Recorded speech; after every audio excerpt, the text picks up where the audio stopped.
de real sacerdocio, nación santa, amén. Y que ahora la semilla incorruptible que es Cristo ha sido sembrada en nuestros corazones, ha sido sembrada en nuestra vida, y esa semilla siempre produce. La semilla de Dios siempre lleva fruto. Y Dios en esta, el Padre me mostraba en esta cita una palabra que dice renuevos. Dios me hablaba de esta palabra llamada vástagos, en la traducción, los tallos, los retoños, tus hijos, mis hijos, nuestros hijos. Y es que Dios siempre ha estado interesado en nuestros hijos. Qué hermoso que se comparta esta identidad, esta semilla, esto que te da la victoria que nos lleva de gloria en gloria, de triunfo en triunfo, que es la semilla de Dios, la simiente bendita.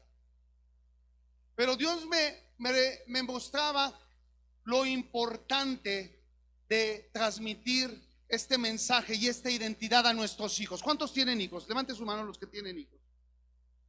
Sabe que el Padre siempre ha estado atestiguando entre la mujer y el hombre, entre el varón y la mujer. En el libro de Malaquías, cuando habla, dice que él buscaba una descendencia para él. Dios siempre ha estado interesado en nuestros hijos. Son herencia de Dios. Y a mí me impresiona mucho. Usted vaya al libro de Jueces, capítulo 2, en el versículo 7. Me impresiona que cuando el pueblo de Israel entró a la tierra prometida, dice que este pueblo sirvió, esta generación sirvió mientras Josué estaba vivo. Mientras Josué estaba vivo, servían, conocían a Dios, pero murió Josué. Mire lo que dice en el capítulo 2, versículo 7, dice: y el pueblo había servido a Jehová todo el tiempo. Digan conmigo, todo el tiempo. Todo el tiempo de Josué, dice, y todo el tiempo de los ancianos que sobrevivieron a Josué, los cuales habían visto todas las grandes obras de Yahweh o de Jehová, dice, que él había hecho por Israel. O sea, había una generación que habían visto todos los hechos maravillosos que Dios hizo en el desierto, que el Señor los acompañó, les abrió el mar rojo, los hizo pasar el Jordán, cayó maná del cielo, carne, vieron todos los milagros habidos y por haber, lo sobrenatural de Dios. Pero dice en el versículo 8: pero murió Josué, hijo de Nun, siervo de Jehová, siendo de 110 años. Dice en el 9 que lo sepultaron, dice en el 10, y toda aquella generación también fue reunida a sus padres. Y dice, pero se levantó, dice, y se levantó después de ellos otra generación que no conocía a Jehová, ni la obra que él había hecho por Israel. A mí me impresiona mucho este versículo, porque digo, ¿cómo puede ser que se levante después de todos los hechos sobrenaturales y grandes que Dios había hecho, que se levante una generación que no conocía a Dios?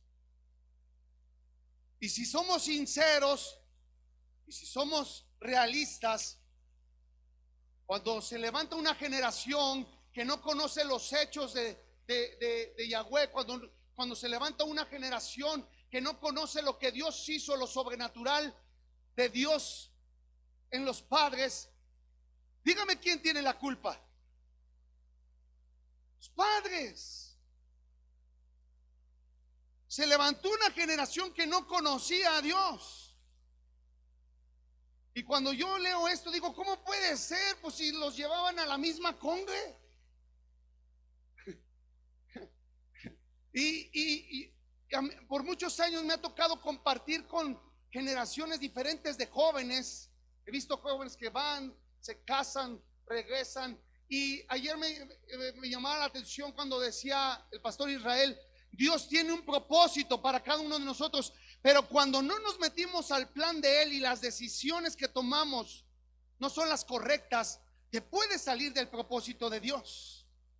Y yo veo aquí una generación que sus padres no les contaron, no les platicaron del temor de Yahweh, que no les platicaron de la sobrenatural que era Dios, y dice que era una generación que se olvidó de lo que Dios había hecho. Dios está interesado en nuestros hijos. Alguien diga: Dios está interesado en mis hijos. Isaías 54:13 dice: y todos tus hijos serán enseñados por Yahweh, y se multiplicará la paz de tus hijos. Alguien me dijo: yo estoy tranquilo, y sí, es bueno estar tranquilo, estar confiado. Esta semilla que se ha sembrado, yo sé que en su tiempo va a dar fruto, que la palabra de Dios jamás regresa vacía. Y si la promesa es de que todos nuestros hijos serían enseñados por Yahweh, todos nuestros hijos serán enseñados por Él. Pero ojo, Dios te puso a ti como padre y como madre para hacer esa función. Porque es como le pasaba a Adán. Ayer decía el pastor Israel: Dios puso a Adán para que le enseñara a Eva, y no lo hizo.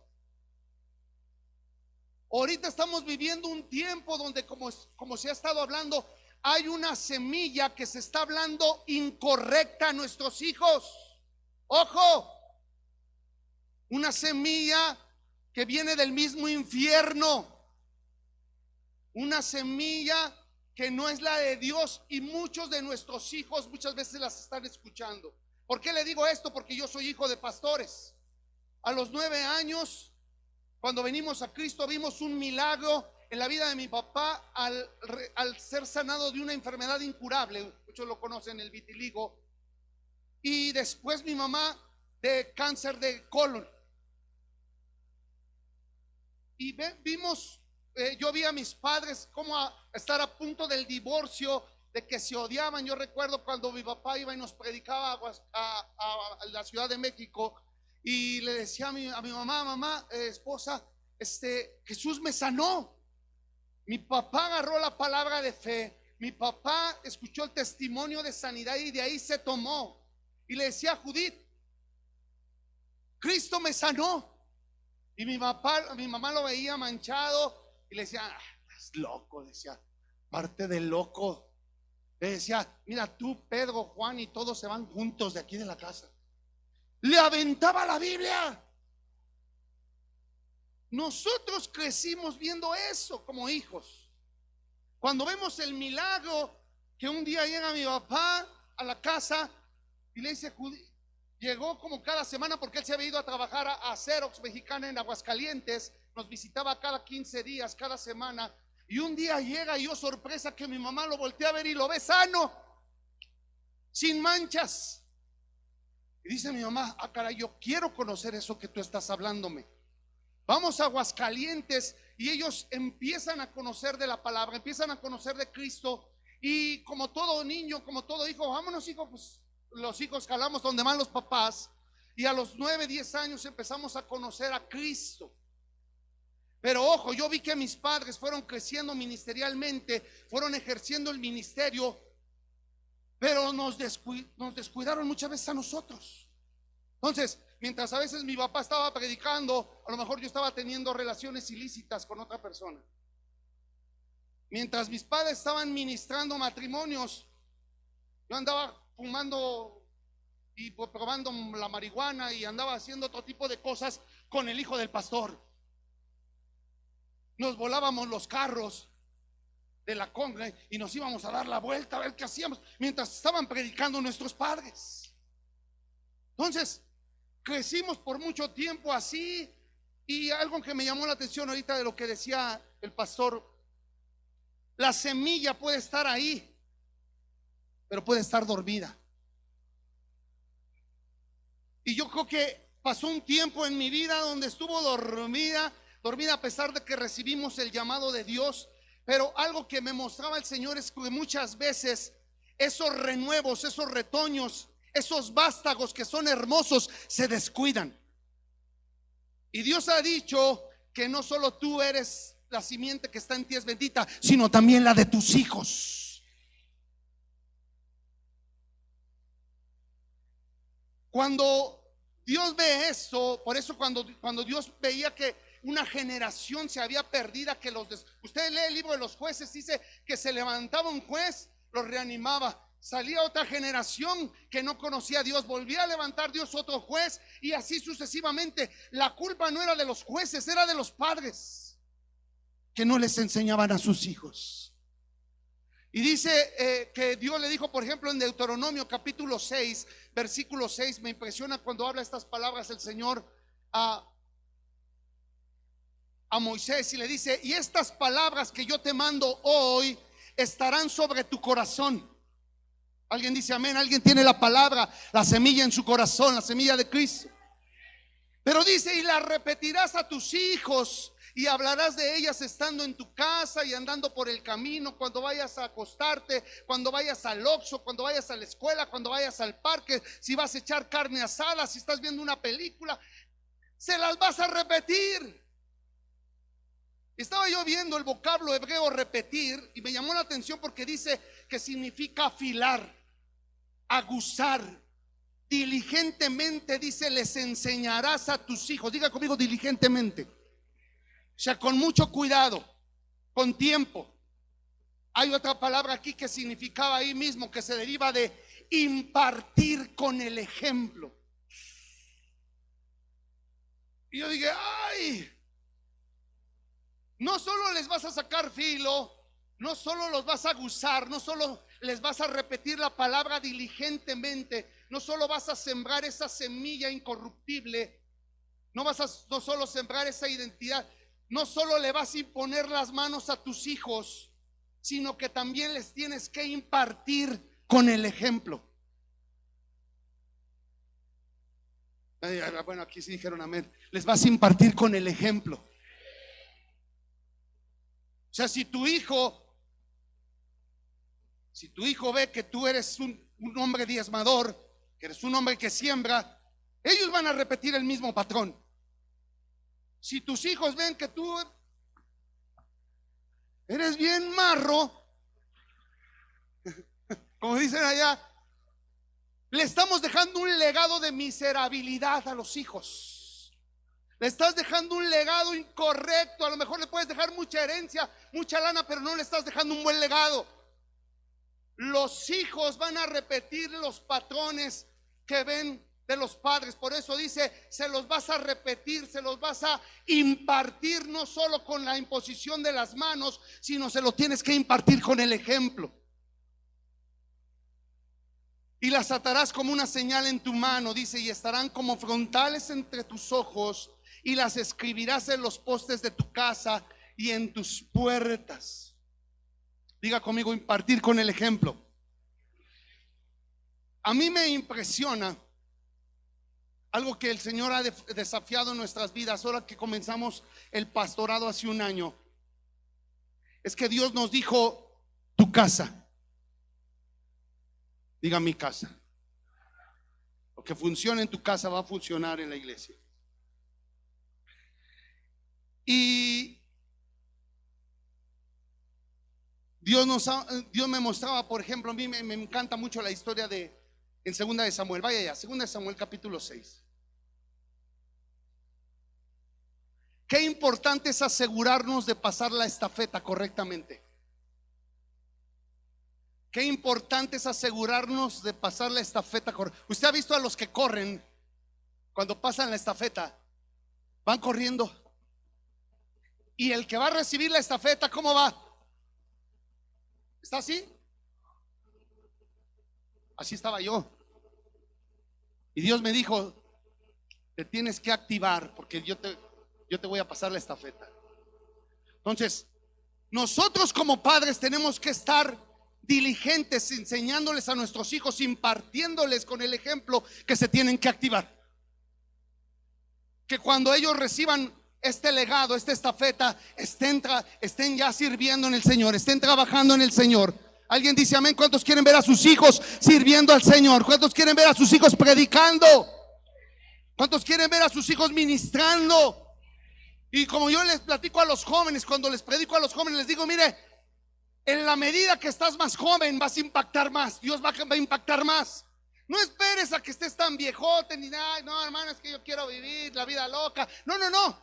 Cristo tiene un llamado para nuestros hijos y no quiere que se pierda ninguna generación.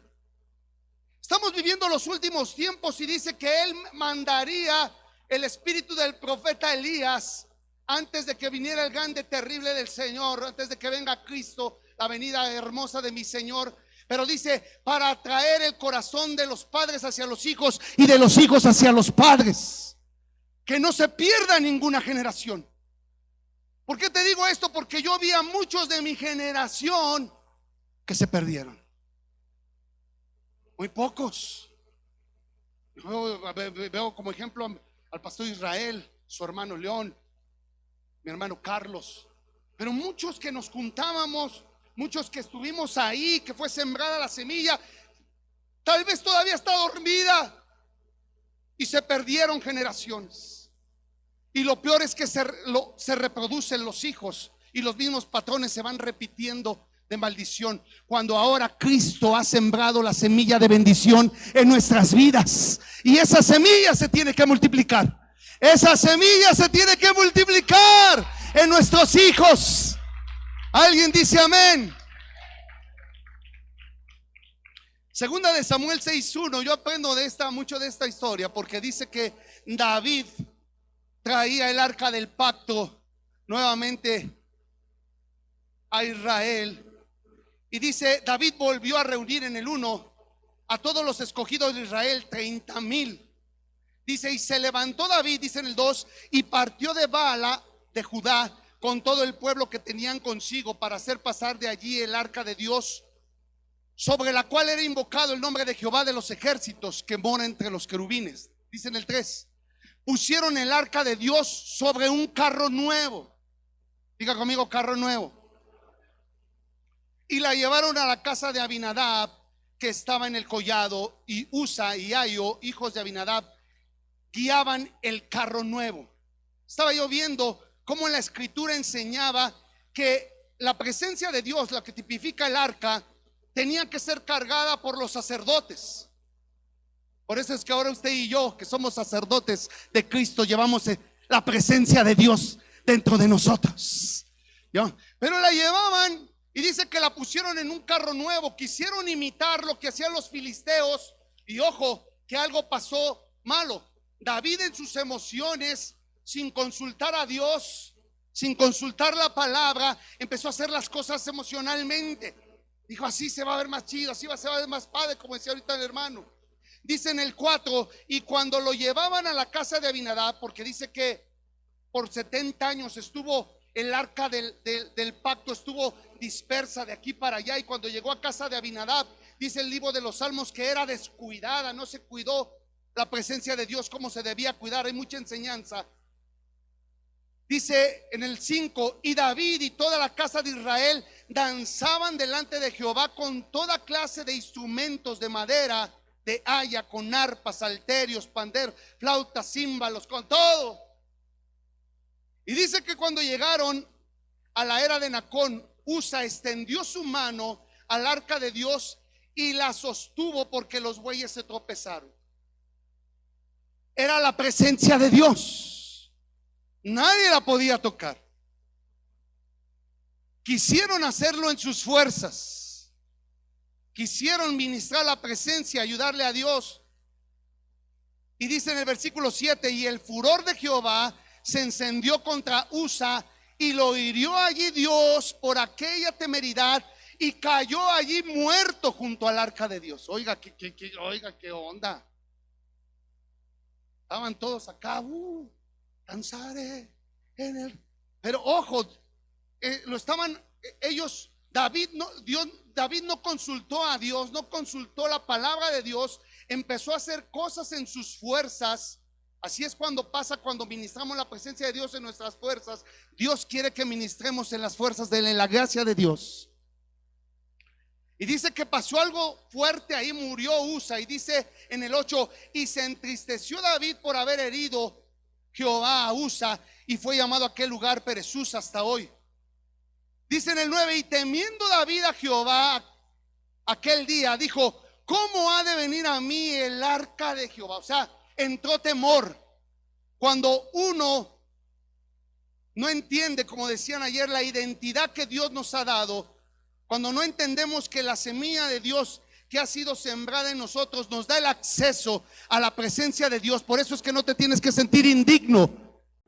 Si quieres ver más contenido, síguenos en nuestras redes sociales, dale me gusta, comparte, activa las notificaciones y prepárate para lo que viene.